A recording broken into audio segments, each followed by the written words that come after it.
한양 성곽 너머로 저물어가는 가을 해가 붉게 물들어갑니다. 은은한 달빛이 기와 지붕을 어루만지고 담장 너머로는 붉은 단풍이 가을 바람에 실려 흩날리고 있었지요. 멀리서 들려오는 가야금 선율이 한양의 고즈넉한 저녁을 더욱 깊게 만들었습니다. 장터에서는 아직도 붕어빵 익어가는 소리와 함께 달콤한 향기가 아련하게 퍼지고 있었죠. 윤월양 아씨는 정원 툇마루에 홀로 앉아 있었습니다. 달빛이 그녀의 비단 옷깃 위로 흩어지며 고운 얼굴을 희미하게 비추었지요. 가녀린 손끝에 감긴 자수실이 조용히 떨리는 모습이 마치 그녀의 가슴 속 불안처럼 보였습니다. 월양은 한숨을 내쉬며 먼 하늘을 바라보았습니다. 정은자의 서찰이 도착할 날이 점점 다가오고 있었으나 그는 이미 3번이나 약속을 어겼던 것입니다. 오늘도 오지 않으시는군요. 월양의 목소리는 가을바람에 실려 멀리 흩어져 갔습니다. 그녀의 눈가에 맺힌 이슬 같은 눈물이 달빛에 반짝였지요.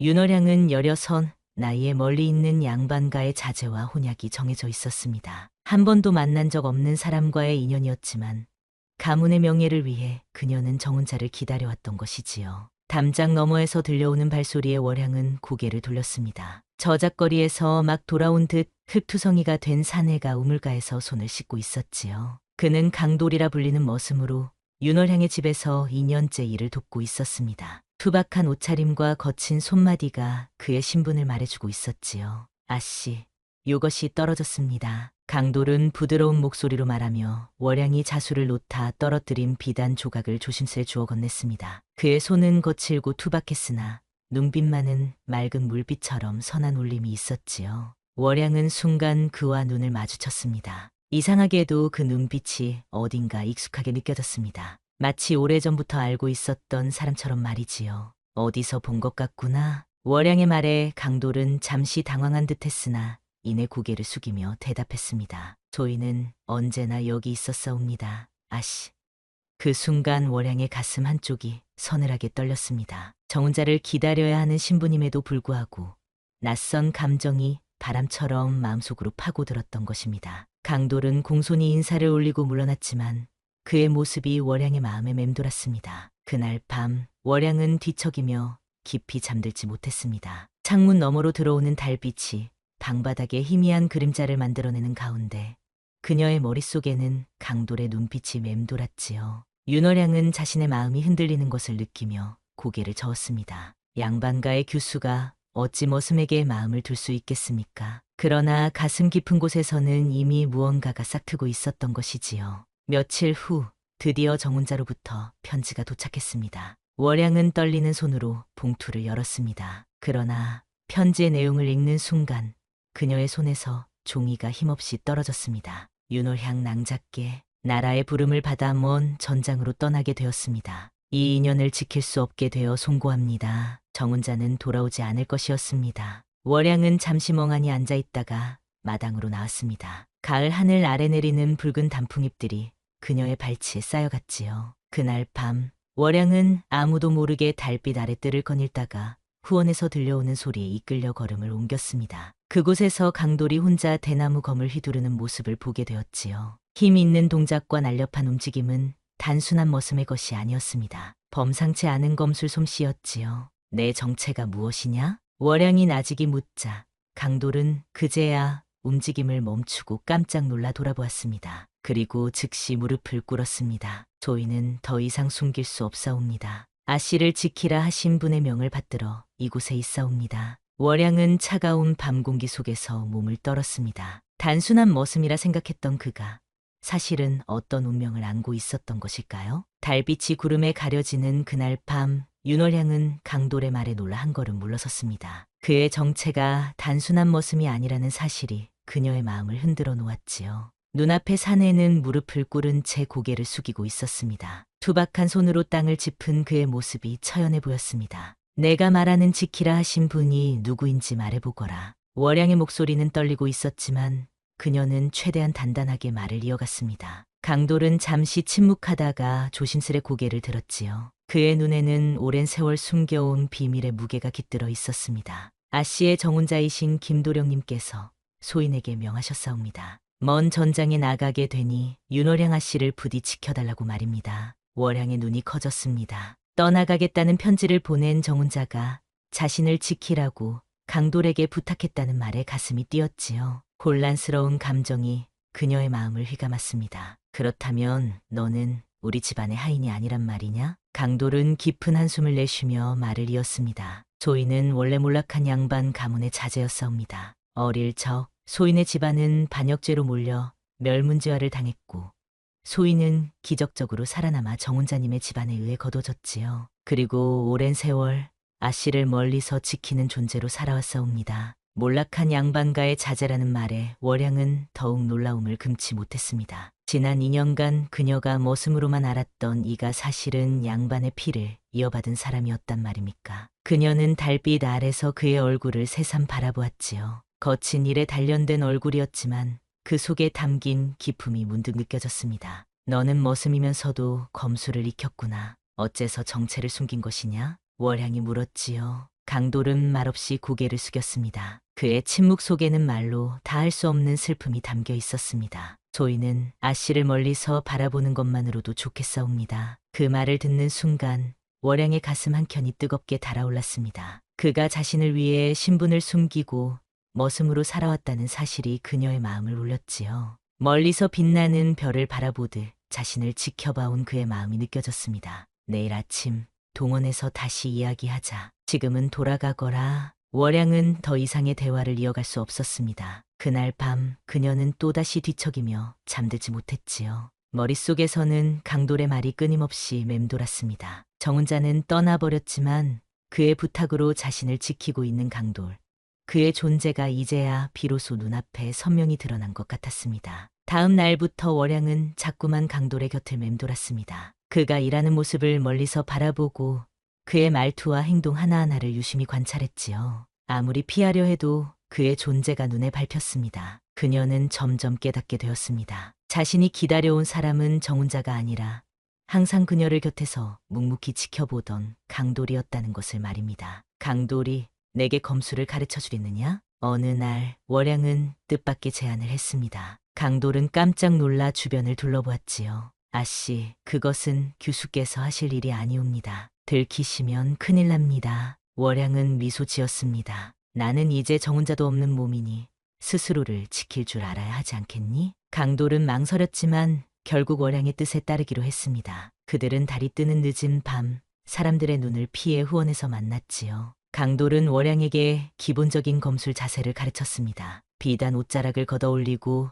검을 들어올리는 월양의 모습은 달빛 아래 한 폭의 그림 같았습니다. 허리를 더 바로 세우시고 발은 어깨 너비로 벌리십시오. 강돌의 조심스러운 지도에 월양은 진지하게 따랐습니다. 그들 사이에는 스승과 제자라는 새로운 관계가 형성되었지요. 하지만 그 속에서 피어나는 감정은 그보다 더 깊고 복잡했습니다. 이렇게 열흘이 지났을 무렵 뜻밖의 사건이 벌어졌습니다. 윤월양의 집안에 갑작스러운 위기가 찾아온 것이었습니다. 아버지 윤상이가 조정에서 모함을 받아 체포될 위기에 처한 것이지요. 관군들이 윤상이를 잡으러 집으로 쳐들어오는 날이었습니다. 대감의 명으로 윤상이를 체포하러 왔다. 어서 나오라. 관군들의 거친 목소리가 대문 밖에서 울려 퍼졌습니다. 월양은 겁에 질려 아버지를 바라보았습니다. 윤상이는 침착하게 딸의 손을 잡았지요. 염려 말 거라. 진실은 언젠가 밝혀질 것이다. 하지만 관군들이 대문을 부수고 들어오려는 순간이었습니다.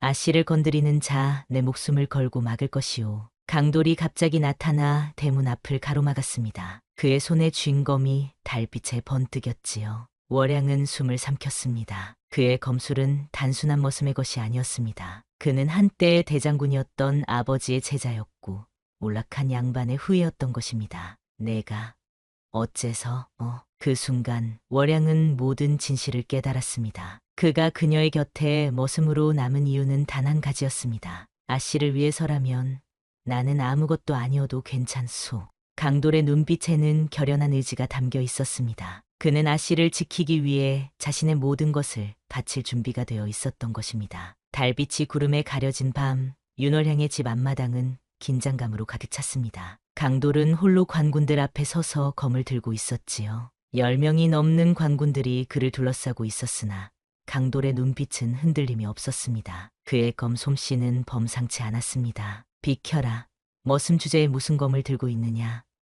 관가의 명령을 거역하면 너도 같이 잡아가겠다. 관군의 우두머리가 소리쳤습니다. 하지만 강돌은 미동도 하지 않고 그 자리를 지켰지요. 월양은 문틈으로 이 모든 광경을 바라보며 가슴을 졸였습니다. 그의 등 뒤로 자신의 아버지 윤상이가 있었고 그 아버지를 지키기 위해 강돌이 목숨을 걸고 있다는 사실이 그녀의 마음을 무겁게 했습니다. 이 자는 단순한 모습이 아니다. 이 자의 검술은 유명한 강 대장군의 것과 같구나. 관군 중 한 명이 소리쳤습니다. 그 말에 모든 시선이 강돌에게 쏠렸지요. 하지만 그 말은 동시에 강돌의 신분이 드러나는 계기가 되었습니다. 강 대장군의 아들.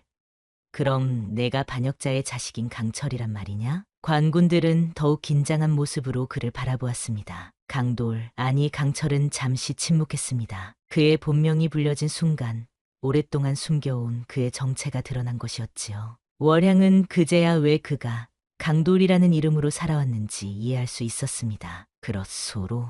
내 이름은 강철이오. 하지만 내 아버지는 결코 반역자가 아니었소. 강철의 목소리에는 깊은 분노와 슬픔이 묻어났습니다. 그가 지금까지 견뎌온 시간이 얼마나 고통스러웠을지 월양은 그제야 깊이 느낄 수 있었지요. 내 아비는 임금을 배신한 역적이다.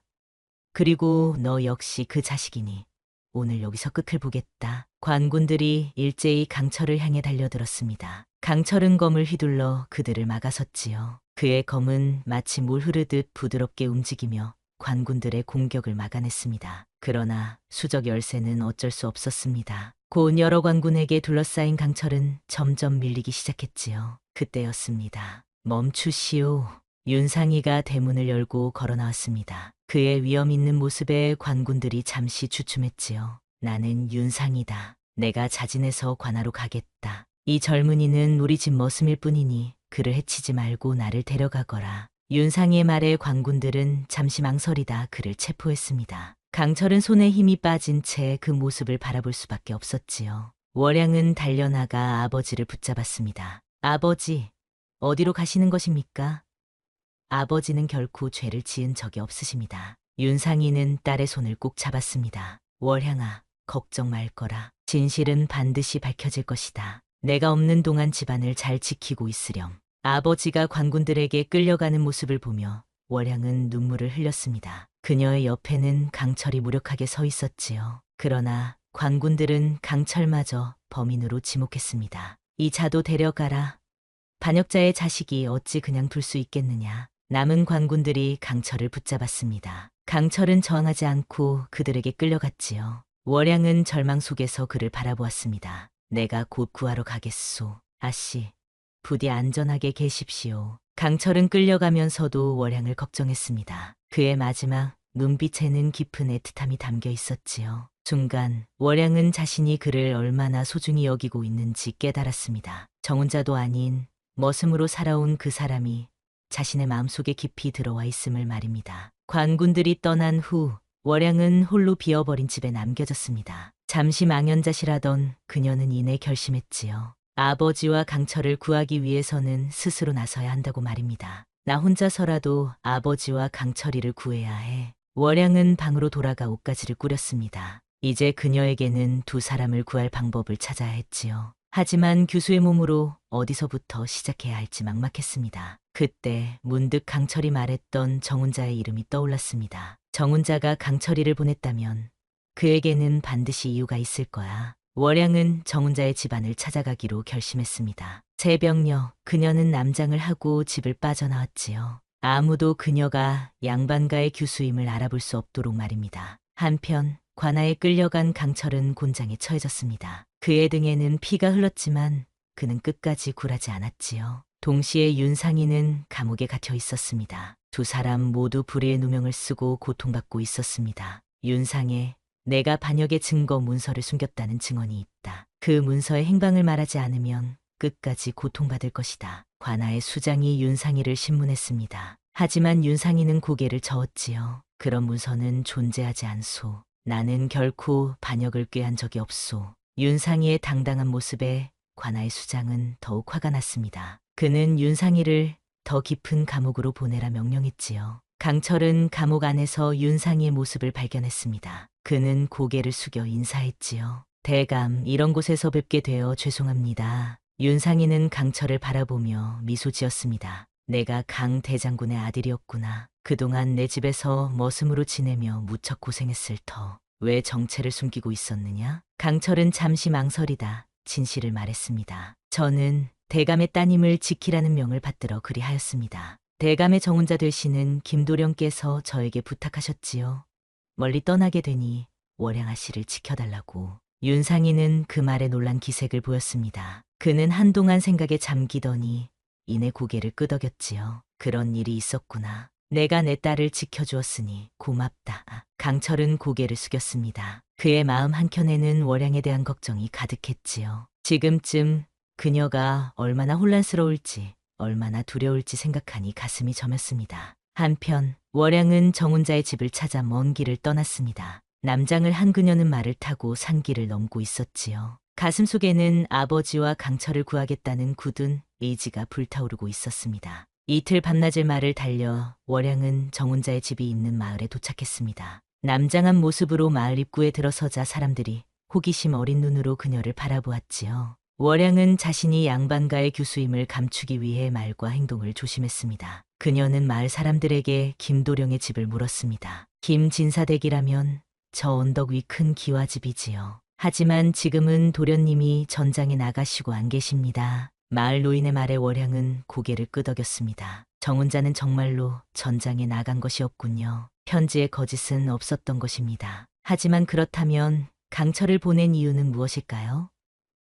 의문을 안고 월양은 김진사의 집으로 향했습니다. 큰 대문 앞에 서자 가슴이 뛰었습니다. 한 번도 만난 적 없는 정훈자의 집을 찾아온 것이 어쩐지 이상한 기분이었지요. 월양은 깊은 숨을 들이마신 후 문을 두드렸습니다. 누구십니까? 나이 지긋한 하인이 문을 열었습니다. 월양은 목소리를 가다듬어 말했지요. 김도령님께 전할 서찰이 있습니다. 도련님을 뵙고 싶습니다만. 하인은 잠시 망설이다 그녀를 안으로 들였습니다. 김진사의 어머니가 그녀를 맞이했지요. 월양은 공손히 절을 올렸습니다. 이런 누구신지요?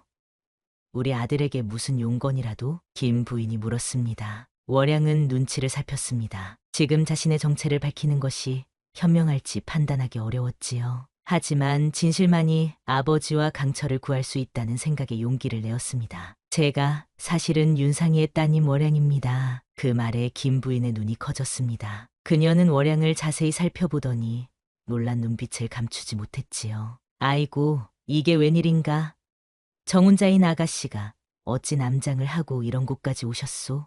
큰일 날 뻔했구려. 김 부인은 급히 월양을 안채로 데려갔습니다. 그곳에서 월양은 남장을 벗고 여인의 모습으로 돌아왔지요. 김 부인은 그녀에게 차를 내오며 물었습니다. 무슨 일이 있었길래 이리 위험한 여정을 떠나셨소? 월양은 모든 일을 털어놓았습니다. 아버지가 반역죄로 체포된 일, 강철이 자신을 지키기 위해 머슴으로 있었다는 사실, 그리고 그들이 모두 잡혀간 절박한 상황까지. 김 부인은 그 이야기를 듣고 한동안 말없이 생각에 잠겼습니다. 참으로 어려운 일이 생겼구려. 우리 아들과 윤상이는 오랜 친구 사이였소. 그래서 두 집안의 혼인을 정한 것이었지요. 하지만 김 부인의 목소리가 떨렸습니다. 그녀는 월양의 손을 잡았지요. 우리 아들은 전장에 나가기 전 윤상이가 위험에 처할 것을 예견했소. 그래서 강 대장군의 아들을 보내 당신을 지키게 했던 것이오. 월양의 눈이 커졌습니다. 정훈자는 이미 아버지의 그리고 자신의 위기를 알고 있었다는 말인가요? 그렇다면 김도령은 아버지의 누명에 대해서도 알고 계신 겁니까? 김 부인은 고개를 끄덕였습니다. 우리 아들은 조정에서 윤상이가 모함을 받을 것을 알았소. 그래서 미리 준비를 했지요.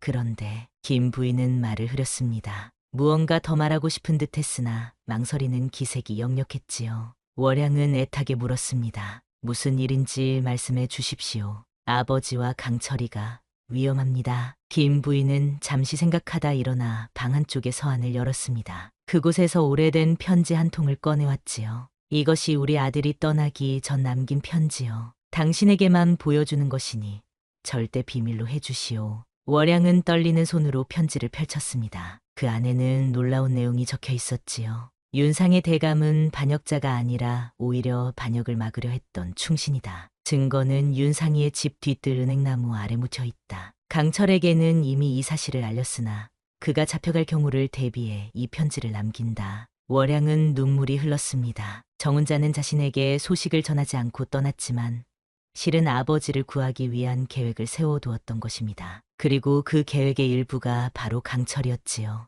이제 어떻게 해야 합니까? 아버지와 강철이를 어떻게 구할 수 있을까요? 김 부인은 월양의 어깨를 조용히 잡았습니다. 증거를 찾아야 하오. 그리고 그것을 임금님께 직접 보여드려야 하지요. 월양은 결심했습니다. 자신이 직접 증거를 찾아 아버지의 누명을 벗기고 강철도 구해내리라 말입니다. 그녀는 김 부인에게 인사를 올리고 다시 길을 떠날 준비를 했습니다. 무리하지 마시오, 아가씨. 위험한 여정이니 우리 지파인을 함께 보내겠소. 김 부인의 배려에 월양은 깊이 감사드렸습니다. 하지만 그녀는 혼자 가겠다고 고집했지요. 이것은 자신이 해결해야 할 일이라는 생각이 들었기 때문입니다. 감사합니다만 제가 혼자 가야 할 것 같습니다. 더 빨리 움직일 수 있을 테니까요. 월양은 다시 남장으로 갈아입고 말을 탔습니다. 김 부인은 그녀에게 여행에 필요한 물품과 약간의 비상금을 건네주었지요. 그리고 한양으로 가는 지름길을 알려주었습니다. 아가씨, 부디 몸 조심하시오. 우리 아들이 돌아오면 그도 분명 도울 것이오. 김 부인의 따뜻한 격려에 월양은 고개를 숙여 감사를 표했습니다. 그리고 한양을 향해 다시 말을 몰았지요. 이제 그녀에게는 증거를 찾아 아버지와 강철을 구하는 것만이 중요했습니다. 한편 한양의 감옥에서는 강철과 윤상이가 고통받고 있었습니다. 특히 강철은 반역자의 아들이라는 이유로 더 가혹한 취급을 받고 있었지요. 그의 등에는 곤장의 흔적이 깊게 패여 있었습니다. 내 아비처럼 끝까지 완강하게 버틸 테냐? 사실을 말하면 고통을 줄여주마. 관리들이 강철을 압박했습니다. 하지만 그는 입을 굳게 다물었지요. 그의 눈에는 결연한 의지가 빛났습니다. 조이는 말할 것이 없습니다. 조인의 아버지는 반역자가 아니었으며 윤상의 대감 역시 충신입니다. 그 말에 관리들은 더 화가 나 그를 다시 곤장으로 내리쳤습니다. 윤상이는 옆에서 이 모든 광경을 지켜보며 괴로워했지요. 그만두게. 이 젊은이는 아무것도 모르네. 내가 모든 것을 말하겠네. 윤상이의 말에 관리들이 그를 바라보았습니다. 하지만 강철은 놀라 고개를 들었지요. 대감, 안 됩니다. 증거가 있습니다. 그 말에 윤상이는 강철을 날카롭게 쳐다보았습니다. 그의 눈빛이 말했습니다. 조용히 하라. 강철은 입을 다물었습니다. 그는 윤상이가 무슨 계획을 갖고 있는지 눈치챘지요. 말해보게, 윤상이. 그 반역의 증거가 어디 있는가? 관리가 물었습니다. 윤상이는 천천히 말했지요. 증거는 내 집 뒤뜰 은행나무 아래 있네. 하지만 그것은 반역의 증거가 아니라 오히려 반역을 꾀하는 자들의 명단일세. 관리들은 놀라 서로를 바라보았습니다. 그들은 즉시 사람을 보내 그 증거를 찾아오라 명령했지요. 윤상이와 강철은 불안한 마음으로 기다렸습니다. 과연 월양이 집에 있을까? 그녀는 안전할까? 두 사람의 가슴 속은 걱정으로 가득 찼습니다. 한양으로 돌아오는 길은 험했습니다. 월양은 밤낮으로 말을 달려 사흘 만에 겨우 한양 근교에 도착했지요. 남장을 한 그녀는 도성 안으로 들어가기 위해 성문 앞에서 잠시 머뭇거렸습니다. 관군들이 엄격하게 출입을 통제하고 있었기 때문입니다. 젊은이 어디서 왔으며 무슨 일로 한양에 들어가려 하는가? 문지기가 월양을 세웠습니다. 그녀는 침착하게 대답했지요. 저희는 경기 광주에서 온 상인의 아들로 아버지의 병원에 쓸 약재를 구하러 왔습니다. 월양은 김 부인에게 받은 패를 보여주었습니다. 김 진사 집안의 패를 본 문지기는 더 이상 의심하지 않고 그녀를 통과시켰지요. 월양은 안도의 한숨을 내쉬며 말을 몰아 자신의 집으로 향했습니다. 해가 저물 무렵 그녀는 자신의 집 근처에 도착했습니다. 하지만 집 주변에는 관군들이 지키고 있었지요. 월양은 곧장 들어갈 수 없어 담장 너머 뒤뜰로 가는 비밀 통로를 통해 몰래 들어가기로 했습니다.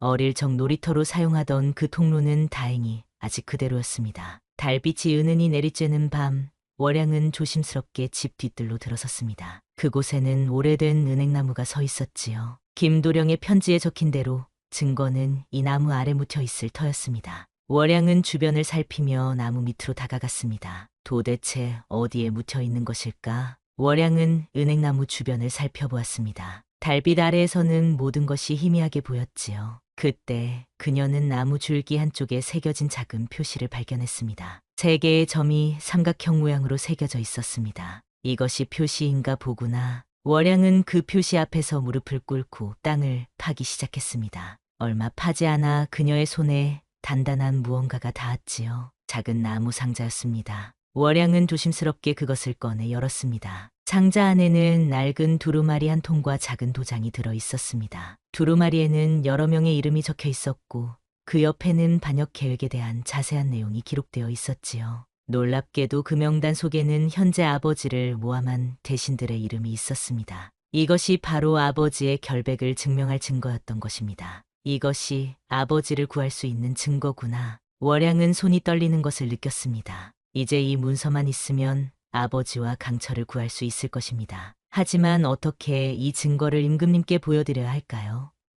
교수의 몸으로, 그것도 남장한 상태로 어떻게 궁에 들어갈 수 있을까? 월양은 깊이 고민했습니다. 그때 뒤에서 발소리가 들렸습니다. 월양은 깜짝 놀라 뒤를 돌아보았지요. 관군들이 그녀를 발견한 것입니다. 거기 누구냐? 움직이지 마라. 관군들이 소리쳤습니다. 월양은 급히 문서를 품에 넣고 도망칠 준비를 했지요. 하지만 사방이 이미 관군들에 둘러싸여 있었습니다. 이것 봐라. 도둑놈인가 보군. 반역자의 집에서 무엇을 훔치려 했느냐? 관군의 우두머리가 월양에게 다가왔습니다. 그녀는 침착하게 대답했지요. 저희는 도둑이 아닙니다. 이곳은 원래 제 집이니 어찌 도둑이라 할 수 있겠습니까? 그 말에 관군들이 눈을 크게 떴습니다. 월양은 천천히 머리에 쓴갓을 벗었습니다. 달빛 아래 그녀의 고운 얼굴이 드러났지요. 이런 여자였던 것이냐? 그것도 혹시 윤상이의 딸 윤월양인가? 관군의 우두머리가 놀라 물었습니다. 월양은 당당하게 고개를 끄덕였지요. 그렇습니다. 저는 윤상이의 딸 윤월양입니다. 그리고 지금 제 품에는 아버지의 결백을 증명할 증거가 있습니다. 저를 대감께 데려가 주십시오. 월양의 당당한 태도에 관군들은 잠시 망설였습니다. 그들은 서로 눈빛을 교환한 후 결국 월양을 체포하기로 했지요. 반역자의 딸이니 당연한 조치였습니다. 아씨, 죄송합니다만 저희도 명령을 따를 수밖에 없습니다. 아씨를 관하로 모셔가겠습니다. 관군들은 월양을 공손하게 대했지만 결국 그녀를 체포한 것은 마찬가지였습니다. 월양은 저항하지 않고 그들을 따라갔습니다. 오히려 이것이 아버지와 강철을 만날 수 있는 기회라고 생각했지요. 관아에 도착한 월양은 곧바로 신문을 받게 되었습니다. 관아의 수장은 그녀를 냉정하게 바라보았습니다. 내가 정말 윤상이의 딸이냐?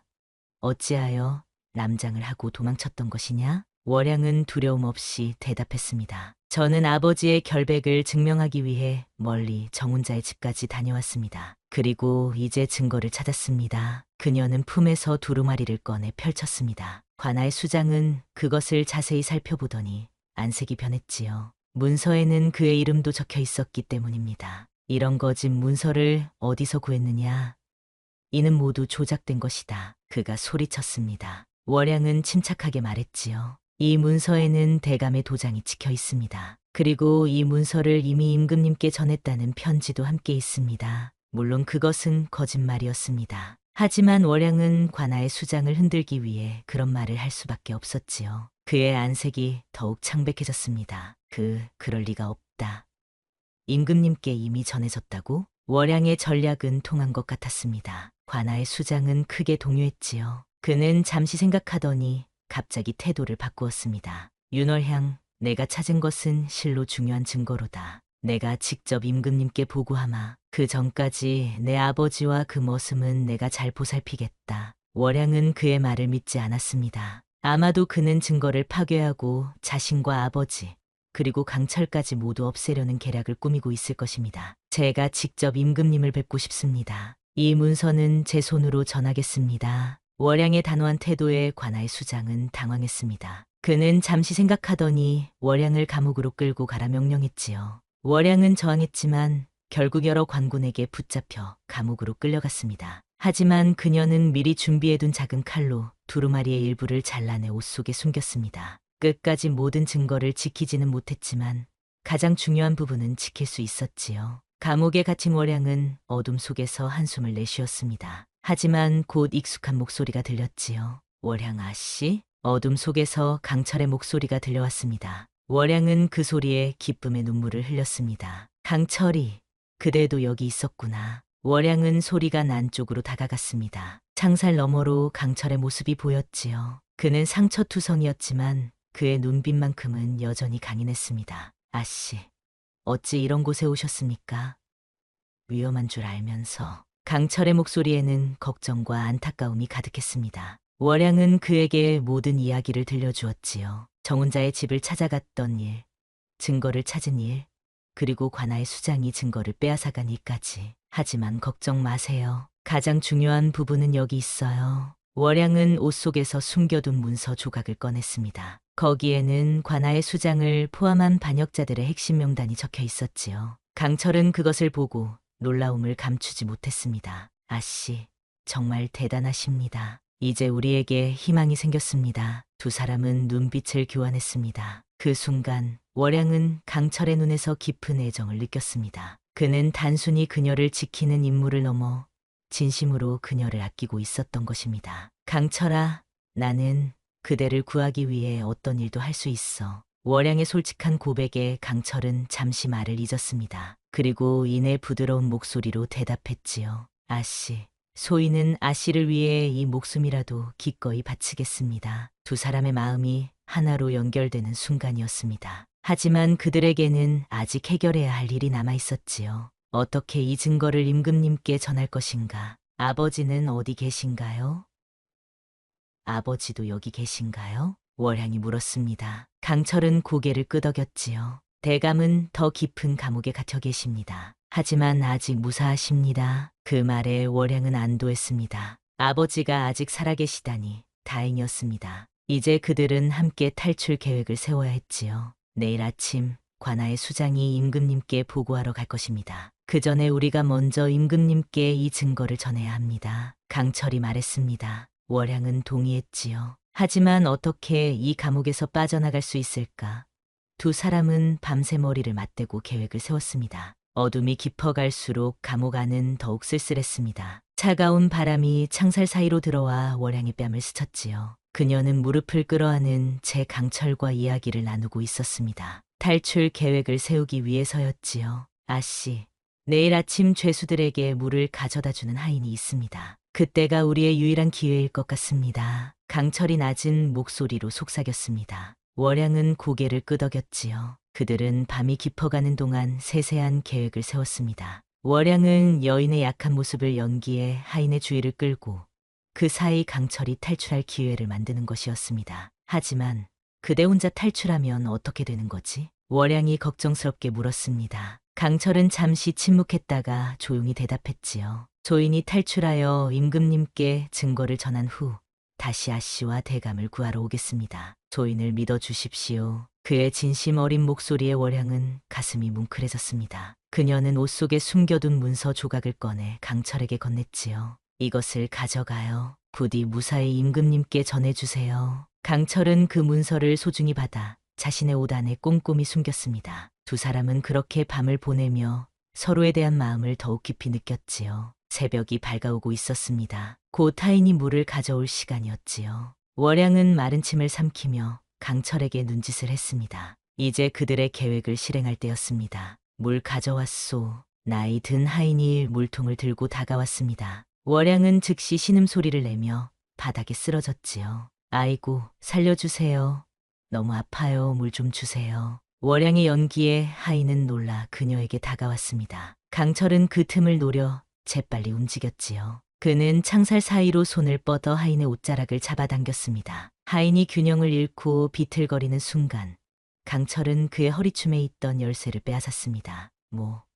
뭐 하는 짓이냐? 하인이 소리쳤지만 이미 늦었습니다. 강철은 재빨리 자신의 감옥 문을 열고 뛰쳐나왔지요. 하인은 소리를 지르려 했지만 강철이 그의 입을 막았습니다. 소리를 지르지 마시오. 해치지 않을 테니 협조해 주시오. 강철은 하인을 묶어두고 월향의 감옥 문도 열었습니다. 월향은 기쁨에 찬 얼굴로 그에게 달려갔지요. 이제 어떻게 해야 하지? 월향이 물었습니다. 강철은 주변을 살폈지요. 아씨는 이곳에 계셔야 합니다. 제가 임금님께 증거를 전하고 돌아오겠습니다. 만약 아씨마저 없어지면 관아의 수장이 더 의심할 것입니다. 월향은 잠시 고민하다 고개를 끄덕였습니다. 강철의 말이 옳았습니다. 그들은 마지막으로 손을 잡았지요. 부디 무사히 돌아오세요. 월양의 눈에 걱정과 애정이 가득했습니다. 강철은 그녀의 손을 꼭 쥐었지요. 반드시 돌아오겠습니다. 아씨를 결코 혼자 두지 않을 것입니다. 그리고 강철은 재빨리 밖으로 나갔습니다. 월양은 다시 감옥 안으로 들어가 문을 닫았지요. 이제 그녀는 강철이 무사히 임무를 수행하기를 기도할 뿐이었습니다. 강철은 관할을 빠져나와 궁궐로 향했습니다. 하지만 궁궐로 들어가는 것은 결코 쉬운 일이 아니었지요. 그는 생각을 짜내어 방법을 찾아야 했습니다. 마침 궁으로 향하는 물자 수레가 지나가는 것을 보고 그는 계획을 세웠습니다. 수레 밑에 몸을 숨겨 함께 들어가는 것이었지요. 한편 관아에서는 강철의 탈출이 발각되었습니다. 관아의 수장은 크게 분노했지요. 어찌 죄수를 놓쳤단 말이냐. 당장 찾아내지 못하면 모두 목이 날아갈 것이다. 그는 부하들에게 소리쳤습니다. 월양은 감옥 안에서 그 소리를 들으며 조용히 기도했습니다. 강철이 무사히 임금님께 증거를 전달하기를. 관아의 수장은 윤상희를 신문하기 위해 그의 감옥으로 향했습니다. 그는 윤상희에게 협박을 시작했지요. 이보게 윤상희, 내 딸이 증거를 가지고 관아에 들어왔다가 감옥에 갇혔으나 내 아이는 탈출했다. 이제 곧 그 아이는 잡힐 것이고 너희 가족은 모두 반역죄로 처단될 것이다. 윤상희는 놀라움을 감추지 못했습니다. 자신의 딸이 감옥에 갇혔다는 소식에 가슴이 찢어지는 듯했지요. 하지만 그는 의연한 태도를 유지했습니다. 내 딸은 결백하다. 그리고 그대들이 증거를 찾았다면 그것은 나의 결백을 증명할 것이다. 관아의 수장은 비웃었습니다. 그 증거는 이미 내 손에 있다. 그리고 곧 그것은 사라질 것이다. 아무도 이 사실을 알지 못할 것이다. 윤상희는 깊은 한숨을 내쉬었습니다. 하지만 그의 눈에는 여전히 희망의 빛이 있었지요. 그는 강철을 믿고 있었습니다. 강철은 드디어 궁궐 안으로 들어가는데 성공했습니다. 하지만 임금님을 만나는 것은 또 다른 문제였지요. 그는 궁궐 안을 서성이며 방법을 찾고 있었습니다. 이게 웬 놈이냐? 어찌 허락 없이 궁궐에 들어왔느냐? 갑자기 궁궐 경비병들이 그를 발견했습니다. 강철은 도망치려 했지만 곧 붙잡혔지요. 그는 필사적으로 외쳤습니다. 제발 임금님께 전할 중요한 문서가 있습니다. 윤상의 대감의 결백을 증명할 증거입니다. 경비병들은 그의 말을 듣고 잠시 망설였습니다. 마침 그때 대궐에서 나오던 한 대신이 그 광경을 목격했지요. 무슨 일이냐? 대신이 물었습니다. 경비병들이 상황을 설명하자 대신은 강철을 자세히 살펴보았습니다. 내가 강 대장군의 아들이 아니냐? 강철은 놀랐습니다. 그를 알아보는 사람이 있다니. 그는 경비병들의 소나기에서 몸을 일으켜 공손히 절을 올렸습니다. 그렇습니다. 저희는 강 대장군의 아들 강철입니다. 그리고 지금 임금님께 드릴 중요한 증거를 가지고 있습니다. 대신은 잠시 생각하더니 고개를 끄덕였습니다. 마침 임금님께서 지금 조회를 마치셨다. 나를 따라오거라. 강철은 안도의 한숨을 내쉬며 대신을 따라갔습니다. 드디어 임금님을 만날 수 있게 된 것이지요. 한편 관아에서는 윤월양이 신문을 받고 있었습니다. 관아의 수장은 그녀에게 협박과 회유를 번갈아 시도했지요. 내 아비와 내가 살고 싶다면 그 증거의 나머지 부분이 어디 있는지 말하거라. 내가 관대히 너희를 용서해 주마. 월양은 단호하게 고개를 저었습니다. 그 증거는 이미 임금님께 가고 있습니다. 곧 진실이 밝혀질 것입니다. 그녀의 당당한 태도에 관아의 수장은 더욱 불안해했습니다. 그는 월양을 다시 감옥으로 끌고 가게 한 후 서둘러 궁궐로 향했지요.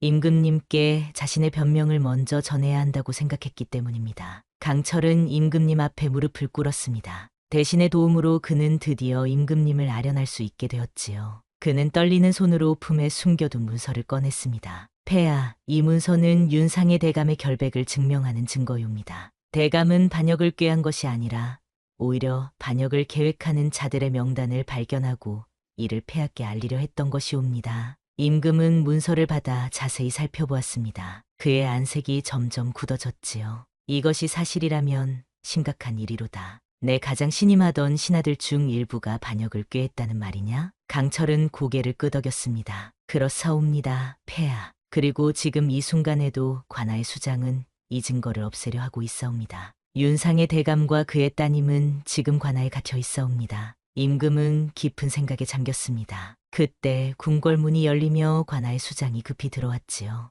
그는 강철을 보자 크게 놀랐습니다. 폐하, 저 자는 탈옥한 죄인이 옵니다. 감히 폐하 앞에 임금이 손을 들어 그를 제지했습니다. 방금 중대한 문서를 받아보았다. 내가 설명할 것이 있을 것 같구나. 관아의 수장은 창백해진 얼굴로 임금을 바라보았습니다. 그는 알았습니다. 자신의 반역 계획이 탄로났음을. 그는 갑자기 칼을 빼들어 강철에게 달려들었습니다. 이 역적의 자식, 내가 모든 것을 망쳤구나. 하지만 강철은 날쌔게 몸을 피했고 곧 궁궐 경비병들이 관아의 수장을 제압했습니다. 임금은 분노한 목소리로 명령했지요. 당장 윤상이와 그의 딸을 풀어주고 이곳으로 데려오라. 그리고 이 역적을 감옥에 가두어라. 강철은 안도의 한숨을 내쉬었습니다. 드디어 진실이 밝혀진 것입니다. 그는 임금님 앞에 다시 절을 올렸습니다. 폐하, 한 가지 청이 있사옵니다. 임금이 고개를 끄덕이자 강철은 말을 이었습니다. 강 대장군의 아들로서 제 아버지의 누명도 함께 벗겨주시길 간청드립니다. 아버지는 결코 반역자가 아니었사옵니다. 임금은 잠시 생각하더니 고개를 끄덕였습니다. 그것도 살펴보겠다. 내 아비에 대한 일도 다시 조사하마. 강철의 눈에 눈물이 맺혔습니다. 오랜 세월 숨겨온 자신의 정체, 그리고 아버지의 누명이 드디어 벗겨질 수 있다는 희망이 생긴 것입니다. 한양의 하늘에 붉은 노을이 번질 때 윤상이와 윤월향이 관아에서 풀려났습니다. 임금의 친위대가 직접 내려와 그들을 호위했지요. 월향은 자신과 아버지를 구해낸 강철을 생각하며 마음속으로 그에게 감사를 전했습니다. 드디어 진실이 밝혀진 것입니다. 궁궐에 도착한 윤상이와 윤월향은 임금의 아련실로 안내되었습니다. 그곳에는 이미 강철이 무릎을 꿇고 앉아 있었지요. 월향은 그를 보자마자 안도의 한숨을 내쉬었습니다. 강철은 그녀를 보고 조용히 미소 지었습니다. 그들 사이에 흐르는 깊은 감정이 눈빛만으로도 전해졌지요. 윤상에 그대가 당한 억울함을 풀어주지 못한 것이 짐의 불찰이었소. 임금이 말했습니다. 윤상이는 공손히 절을 올렸지요. 폐하의 은혜 만극하옵니다. 신은 단지 폐하를 위해 충성을 다했을 뿐입니다. 임금은 고개를 끄덕였습니다. 그리고 월향을 바라보았지요. 그대의 딸이 큰 용기를 발휘했소. 교수의 몸으로 이런 위험을 무릅쓰다니 참으로 대단하오. 월향은 부끄러운 듯 고개를 숙였습니다. 임금은 이어서 강철을 바라보았지요. 강철, 그대의 아버지 강 대장군의 누명도 조사해보았소. 그리고 그 역시 억울한 누명을 썼다는 사실을 확인했소. 이제 그대의 가문도 복권시키겠소. 강철의 눈에 눈물이 맺혔습니다. 오랜 세월 기다려온 순간이 마침내 찾아온 것입니다. 그는 깊이 절을 올렸지요. 폐하의 은혜, 죽어도 갚지 못할 것입니다. 임금은 세 사람을 따뜻한 눈빛으로 바라보았습니다. 이제 그대들은 집으로 돌아가 편히 쉬시오. 짐이 내린 특별한 상으로 윤상이는 다시 조정에 복귀하게 될 것이며 강철은 아버지의 관직을 이어받게 될 것이오. 세 사람은 임금의 은혜에 감사의 절을 올렸습니다. 그들은 궁궐을 나와 함께 윤상이의 집으로 돌아갔지요. 집으로 가는 길에 윤상이는 강철에게 물었습니다. 이제 내 진짜 이름으로 살 수 있게 되었구나. 내 집에서 머슴으로 지내느라 많이 고생했을 터. 앞으로 무엇을 할 생각이냐? 강철은 잠시 망설이다 대답했습니다. 대감의 집에서 지내는 동안 소인은 많은 것을 배웠습니다. 이제 아버지의 이름을 되찾았으니 그 이름에 걸맞은 사람이 되기 위해 노력하고 싶습니다. 윤상이는 고개를 끄덕였습니다. 그리고 월향을 바라보았지요. 그녀의 눈빛에서 강철을 향한 마음을 읽을 수 있었습니다. 그는 슬며시 미소 지었지요. 월향아, 내가 정혼자를 기다리지 않아도 된다는 사실을 알고 있느냐? 윤상이의 말에 월향은 놀라 아버지를 바라보았습니다. 강철도 놀란 눈으로 윤상이를 쳐다보았지요. 무슨 말씀이신지요?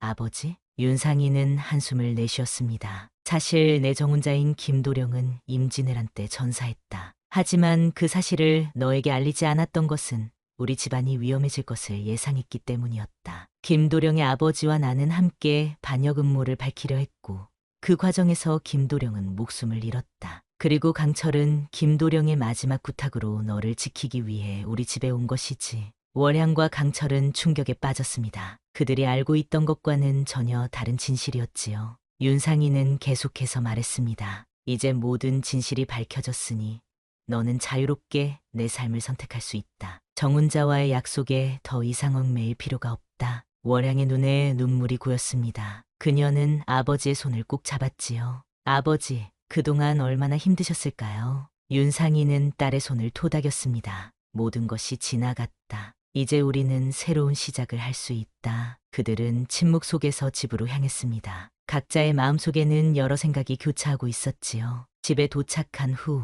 월양은 정원에 홀로 앉아 생각에 잠겼습니다. 달빛이 그녀의 얼굴을 부드럽게 비추고 있었지요. 이제 그녀는 자유롭게 자신의 삶을 선택할 수 있게 되었습니다. 그 생각에 가슴이 벅차올랐습니다. 문득 발자국 소리가 들려왔습니다. 월양은 고개를 들어 강철을, 이제는 더 이상 머슴이 아닌 강 대장군의 아들 강철을 바라보았지요. 아씨, 아니 월양 아가씨, 잠시 말씀 드려도 될까요? 강철이 조심스럽게 물었습니다. 월양은 미소 지으며 그에게 자리를 권했습니다. 강철은 그녀 옆에 앉았지요. 달빛 아래 두 사람의 모습이 그림자처럼 겹쳐졌습니다. 내일 저는 떠나야 합니다. 아버지의 무덤을 찾아 제를 올리고 가문을 다시 일으켜 세우기 위해서입니다. 강철의 말에 월양의 가슴이 아팠습니다. 그가 떠난다니 그녀는 그동안 쌓아온 감정을 어떻게 해야 할지 몰랐습니다. 그렇군요.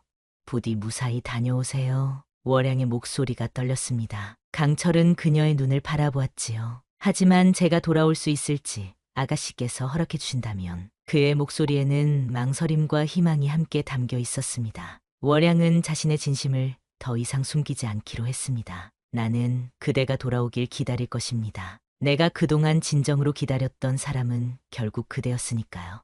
강철의 눈이 빛났습니다. 그는 조심스럽게 월양의 손을 잡았지요. 그들의 손이 맞닿는 순간 두 사람 사이에 오랫동안 숨겨왔던 감정이 봄날의 꽃처럼 피어올랐습니다. 제가 돌아오면 정식으로 대감께 청혼드리고 싶습니다. 제가 아직 부족하지만 아가씨를 평생 지키며 사랑하고 싶습니다. 월양의 눈에서 눈물이 흘러내렸습니다. 그것은 기쁨의 눈물이었지요. 그녀는 강철의 손을 꼭 쥐었습니다. 그대가 머슴이었을 때도 내 마음은 이미 그대에게 있었습니다. 지금은 더욱 그러합니다. 두 사람은 달빛 아래서 서로를 바라보았습니다. 그들의 눈빛에는 미래에 대한 희망과 서로를 향한 깊은 사랑이 담겨 있었지요. 이튿날 강철은 윤상이에게 정중히 인사를 올리고 떠날 준비를 했습니다. 윤상이는 그를 바라보며 말했지요. 내가 돌아오면 이 집의 문은 언제나 열려 있을 것이다. 내 딸이 너를 기다릴 테니. 강철은 깊이 고개를 숙였습니다. 윤상이의 축복에 그의 가슴은 감사함으로 가득 찼지요. 월양은 강철을 마당까지 배웅했습니다. 아침 햇살이 그들을 비추고 있었지요. 꼭 돌아올게요. 그때까지 부디 건강하게 계셔주세요. 강철이 말했습니다. 월양은 미소 지었지요. 기다리고 있을게요. 어디에 있든 내 마음은 그대와 함께 있을 거예요. 강철은 마지막으로 월양을 바라보았습니다. 그녀의 모습을 가슴에 깊이 새기며 그는 말을 타고 떠났지요. 월양은 그가 사라질 때까지 손을 흔들었습니다. 한 달이 지났습니다. 윤상이는 다시 조정에 복귀했고 월양은 집에서 강철의 소식을 기다리고 있었지요. 그러던 어느 날 먼 길에서 돌아온 듯한 나그네가 윤상이의 집을 찾아왔습니다. 누구십니까? 하인이 물었습니다. 나그네는 갓을 벗었지요. 그것은 강철이었습니다. 그는 이제 양반의 옷차림을 하고 당당하게 서 있었습니다. 강철 도령이 오셨습니다. 어서 들어오십시오. 하인들이 반갑게 그를 맞이했습니다. 월양은 그 소리를 듣고 달려나왔지요. 마당에 서 있는 강철을 보자 그녀의 얼굴에 행복한 미소가 번졌습니다. 돌아왔군요. 월양의 목소리가 떨렸습니다. 강철은 고개를 끄덕였지요. 약속대로 돌아왔습니다. 이제 아가씨 곁을 떠나지 않을 것입니다. 두 사람은 서로를 바라보며 미소 지었습니다. 강철은 윤상이를 만나 정중히 월양에게 청혼할 수 있는 허락을 구했고 윤상이는 기쁘게 허락했지요. 너희 두 사람이 진정한 사랑으로 맺어진 것을 보니 이보다 더 기쁜 일이 없구나. 윤상이의 축복 아래 월양과 강철은 약혼을 하게 되었습니다. 그들의 혼례는 봄꽃이 만발한 3월에 치르기로 했지요. 월양은 이제 더 이상 정혼자를 기다리는 아씨가 아니었습니다. 그녀는 자신의 진정한 마음을 따라 선택한 사람과 함께할 미래를 꿈꾸고 있었지요. 강철은 더 이상 자신의 신분을 숨기는 머슴이 아니었습니다. 그는 당당하게 자신의 이름을 되찾고 사랑하는 사람 곁에서 새로운 삶을 시작할 준비를 하고 있었습니다. 두 사람이 함께 정원을 거닐 때 월양은 문득 물었습니다. 머슴으로 지내며 가장 힘들었던 때는 언제였나요? 강철은 잠시 생각하더니 미소 지었습니다. 아가씨가 눈앞에 계시는데 마음을 드러내지 못했을 때였습니다. 월양은 부끄러워하며 고개를 숙였습니다. 강철은 조심스럽게 그녀의 손을 잡았지요. 하지만 이제는 제 진심을 모두 보여드릴 수 있습니다. 평생 아가씨 곁에서 지키고 사랑하겠습니다. 봄 기운이 완연한 3월, 윤상이의 집에는 경사스러운 분위기가 가득했습니다. 강철과 윤월양의 혼례를 앞두고 집안 곳곳이 새 단장을 하였지요. 대청마루에는 화려한 비단이 걸렸고 마당에는 붉은 매화가 꽃망울을 터뜨렸습니다. 하인들은 분주히 오가며 혼례 준비를 하고 있었지요. 윤월양은 방 안에서 혼례복을 입어보고 있었습니다. 화려한 화롯과 족두리가 그녀의 아름다움을 더욱 빛나게 했지요. 옷고름을 매만지던 월양의 손이 살짝 떨렸습니다. 설렘과 긴장이 교차하는 순간이었지요. 아가씨, 정말 아름다우십니다. 강도령님이 보시면 얼마나 기뻐하실까요? 시녀가 감탄하며 말했습니다. 월양은 부끄러운 듯 미소 지었지요. 그녀의 마음속에는 오랜 시간 머슴으로 지내며 자신을 묵묵히 지켜주었던 강철의 모습이 떠올랐습니다. 그 시절 그가 보여준 헌신과 진심이 지금의 행복을 가져다 준 것이었지요. 한편 강철은 자신의 집을 다시 일으켜 세우는 일에 몰두하고 있었습니다. 아버지의 명예를 회복하고 가문을 복권시킨 그는 이제 당당한 양반으로서 새 삶을 시작하고 있었지요. 그의 집에도 혼례를 준비하느라 분주한 기운이 감돌았습니다. 도련님, 윤대감께서 서찰을 보내셨습니다. 하인이 편지를 건넸습니다. 강철은 서찰을 펼쳐 읽었지요. 윤상이가 혼례 전날 함께 술잔을 기울이고 싶다는 내용이었습니다. 강철은 미소 지으며 답장을 보냈습니다. 내일 저녁 꼭 찾아뵙겠다고 전해라. 혼례를 앞둔 전날 밤, 강철은 약속대로 윤상이를 찾아갔습니다. 두 사람은 정원의 정자에 앉아 달빛 아래 술잔을 기울였지요. 은은한 가을바람이 두 사람의 대화에 함께했습니다. 이제 내가 내 사위가 되는구나. 처음 너를 머슴으로 보았을 때는 이런 날이 올 줄 몰랐다. 윤상이가 술잔을 들며 말했습니다. 강철은 공손히 절을 올렸지요. 대감의 은혜 평생 잊지 않겠습니다. 월양 아가씨를 진심으로 사랑하고 소중히 여기겠습니다. 윤상이는 따뜻한 눈빛으로 강철을 바라보았습니다. 내 딸이 너를 선택한 것은 옳은 일이었다. 너희 두 사람이 진정한 사랑으로 맺어진 것을 보니 이보다 더 기쁜 일이 없구나. 강철의 눈시울이 붉어졌습니다. 그는 자신의 진심을 담아 말했지요. 머슴으로 지내며 가장 힘들었던 것은 제 마음을 숨겨야 했던 것입니다. 하지만 이제는 당당하게 제 마음을 표현할 수 있어 행복합니다. 윤상이는 고개를 끄덕였습니다. 그는 강철의 어깨를 토닥이며 말했지요. 월양이 행복하게 해주길 바란다. 그것이 내가 바라는 전부이다. 두 사람은 밤이 깊어가도록 이야기를 나누었습니다. 과거의 아픔과 미래의 희망에 대해 말이지요. 강철은 윤상이에게 깊은 존경심을 느꼈고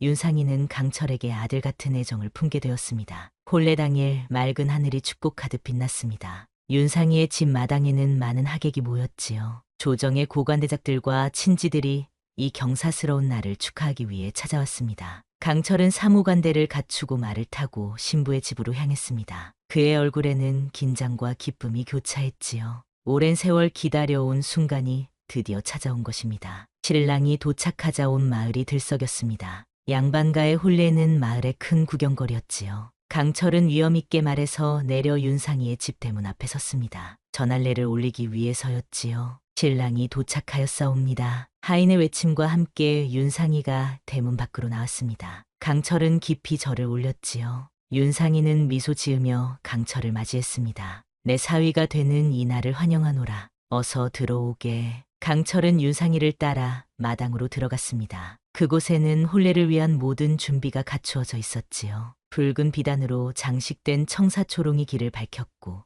대청마루에는 화려한 혼례상이 차려져 있었습니다. 신부를 모시고 오너라. 윤상이의 명령에 시녀들이 안채로 향했습니다. 잠시 후 윤월양이 화려한 화롯을 입고 나타났지요. 그녀의 얼굴은 연지와 곤지로 화장되어 있었고 족두리를 쓴 모습이 한 폭의 그림 같았습니다. 강철은 그녀를 보는 순간 숨이 멎는 듯했습니다. 혼례식이 시작되었습니다. 두 사람은 서로를 마주보고 절을 올렸지요. 그리고 합글례를 위해 술잔을 주고받았습니다. 강철과 월양의 손이 스치는 순간 두 사람의 가슴은 벅차올랐습니다. 마침내 그들은 하나가 되었지요. 이제 두 사람은 부부가 되었소. 서로를 아끼고 존중하며 평생을 함께하기를 바라오. 주례의 말에 모든 하객이 박수를 쳤습니다. 강철과 월양은 서로를 바라보며 미소 지었지요. 그들의 눈빛에는 미래에 대한 희망과 약속이 담겨 있었습니다. 혼례를 마친 후 두 사람은 신방으로 향했습니다. 월양은 부끄러운 듯 고개를 숙이고 있었지요. 강철은 조심스럽게 그녀의 손을 잡았습니다. 이제 우리는 진정한 부부가 되었소. 평생 당신을 행복하게 해드리겠소. 월양은 붉어진 얼굴로 고개를 들었습니다. 그녀의 눈에는 행복의 눈물이 맺혀 있었지요. 그동안 머슴으로 지내며 얼마나 힘드셨을까요? 이제는 당신의 진정한 모습으로 함께할 수 있어 기쁩니다. 강철은 부드럽게 미소 지었습니다. 그는 월양의 손을 가슴에 얹으며 말했지요. 아가씨를 위해서라면 그 어떤 고난도 달게 받을 수 있었소. 그리고 지금 이렇게 당신의 곁에 있을 수 있어 하늘에 감사할 따름이오. 달빛이 창문을 통해 방 안으로 스며들었습니다. 그 부드러운 빛 아래에서 두 사람은 서로를 바라보았지요. 오랜 세월 참아왔던 감정이 봄날의 꽃처럼 피어올랐습니다. 시간이 흘러 봄이 깊어갔습니다. 윤월양과 강철은 새 집에서 행복한 나날을 보내고 있었지요. 강철은 조정에서 중요한 직책을 맡게 되었고 월양은 현명한 아내로서 그를 돕고 있었습니다. 어느 날 저녁 두 사람은 정원에 앉아 달을 바라보고 있었습니다. 그때 월양이 조용히 말했지요. 여보, 우리 집에 곧 귀한 손님이 찾아올 것 같아요. 강철은 의아한 표정으로 그녀를 바라보았습니다. 월양은 수줍은 미소와 함께 자신의 배에 손을 얹었지요. 강철의 눈이 커졌습니다. 혹시 정말인가요? 월양은 행복한 미소와 함께 고개를 끄덕였습니다. 강철은 기쁨에 벅차 그녀를 안았지요. 고맙소. 내 생에 가장 큰 선물을 주셨소. 두 사람은 달빛 아래서 서로를 바라보았습니다. 그들의 눈빛에는 더 없는 행복과 사랑이 담겨 있었지요. 그해 겨울 윤월향과 강철의 집에는 첫 아이의 울음소리가 울려 퍼졌습니다. 건강한 사내아이였지요. 두 사람은 이 아이의 이름을 강이라고 지었습니다. 희망찬 미래를 살아가기를 바라는 마음을 담아서였지요. 윤상이는 손자를 안고 기쁨의 눈물을 흘렸습니다. 그는 강철의 어깨를 토닥이며 말했지요. 내가 우리 가문에 들어온 것은 하늘의 축복이었다. 이제 우리 가문은 더욱 번창할 것이다. 강철은 깊이 고개를 숙였습니다. 그의 마음은 감사함으로 가득 찼지요. 세월이 흘러 강희는 어엿한 소년으로 자랐습니다. 그는 아버지의 기계와 어머니의 지혜를 함께 물려받은 총명한 아이였지요. 강철과 월양은 아들을 바라보며 행복한 미소를 지었습니다. 어느 봄날 가족이 함께 뒷산에 올랐습니다. 벚꽃이 만발한 아름다운 날이었지요. 강희는 앞장서서 뛰어다녔고 강철과 월양은 그 뒤를 따랐습니다. 여보, 생각해보면 참 신기한 일이지요. 제가 머슴에게 마음을 준 것이 이렇게 아름다운 인연으로 이어질 줄 누가 알았을까요? 월양이 말했습니다. 강철은 그녀의 손을 꼭 잡았지요. 우리의 만남은 운명이었소. 내가 머슴으로 있을 때도 당신은 내 진정한 모습을 보아주었소. 그것이 바로 진정한 사랑이 아닐까 생각하오. 두 사람은 서로를 바라보며 미소 지었습니다. 그들의 사랑은 신분과 지위를 뛰어넘어 진실한 마음으로 이어진 것이었지요. 강철은 더 이상 자신의 정체를 숨긴 머슴이 아니었고 월양은 더 이상 정혼자를 기다리는 아씨가 아니었습니다. 그들은 이제 서로의 진정한 모습을 사랑하는 부부였습니다. 산 정상에 도착한 세 사람은 한양의 정경을 내려다보았습니다. 성광 너머로 펼쳐진 아름다운 풍경이 눈앞에 펼쳐졌지요. 강희가 환하게 웃으며 소리쳤습니다. 아버지, 어머니, 저기 봐요. 얼마나 아름다운지. 강철과 월양은 아들의 옆에 서서 함께 풍경을 바라보았습니다. 그들의 마음에는 평화와 행복이 가득했지요. 그래, 정말 아름답구나. 강철이 말했습니다. 그는 월양의 손을 꼭 잡았지요. 그들의 눈빛 속에는 과거의 아픔을 이겨내고 찾아온 현재의 행복과 더 밝은 미래에 대한 희망이 담겨 있었습니다. 그렇게 한양의 하늘 아래 신분을 뛰어넘는 진정한 사랑의 이야기가 아름답게 꽃 피웠습니다. 머슴으로 살았던 강철과 양반가의 교수였던 월양의 사랑은 시간이 흘러도 변함없이 빛나는 별처럼 모두의 가슴 속에 오래도록 남았습니다. 한양 어느 산자락에 핀 작은 매화꽃이 바람에 흩날렸습니다. 그 꽃집처럼 아름다운 사랑 이야기는 이렇게 마무리되었지요.